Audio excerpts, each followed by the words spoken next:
would happen in Titusville, Pennsylvania.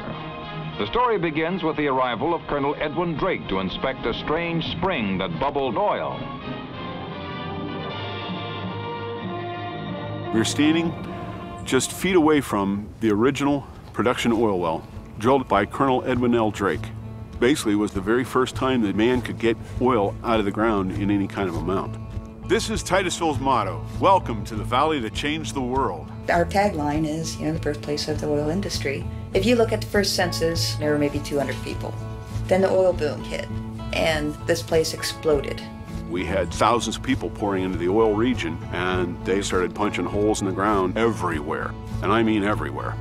Oil Creek is where oil was first found. That's why it's called Oil Creek. It was the lifeblood of the area. We used it for the transportation, we used it for business. We wouldn't exist if we hadn't had that creek. I know, it's creek, well.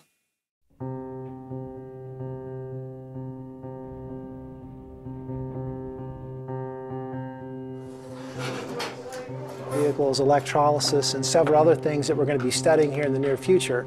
I'd like to introduce our special guest speaker today. Hi, everybody. I'm Larry Moulthrop. I'm a chemical engineer. I graduated way back in the dark ages in 1978. Titusville prides itself as being the beginning of the transportation revolution. We're now on the cusp of a new revolution in transportation based on hydrogen. I see an opportunity to bring these ideas together, and how about if you help me go gather some water from Oil Creek, and I can convert that water using electrolysis to create hydrogen and power a fuel cell vehicle. We can bring that vehicle back here, and together we can tell the story of how we're powering the next phase in transportation. Will you guys help me? Sure. Yeah? You into it? Yeah. All right.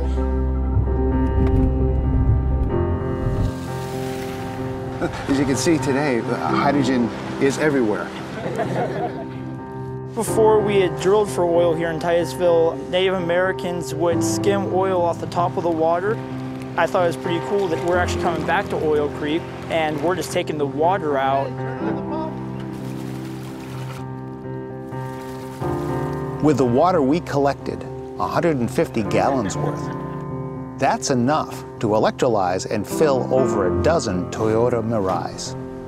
Water electrolysis allows you to take energy, renewable energy when it's available, channel it into the electrolyzer and break apart these water molecules.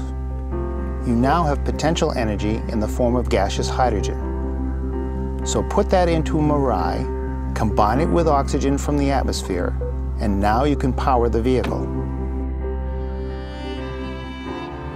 I want to see how excited they are to explain to the people in Titusville what their perspective is, how they view rich traditions established here in Titusville, and how they view this new innovation based on hydrogen. It may sound like it's just a theory at this point, but if you follow me, I will show you the actual car, the water from Oil Creek outside. A simple science experiment that we've been doing since middle school, and it's actually being used in cars and making them run. Through innovation, mankind can seek things out and grow and change. I never thought that my little town would be part of such a big thing, but now I'm actually driving the real car, and it feels awesome. To bring it back here to Titusville, where we started the oil industry, it's a proud moment. It really is.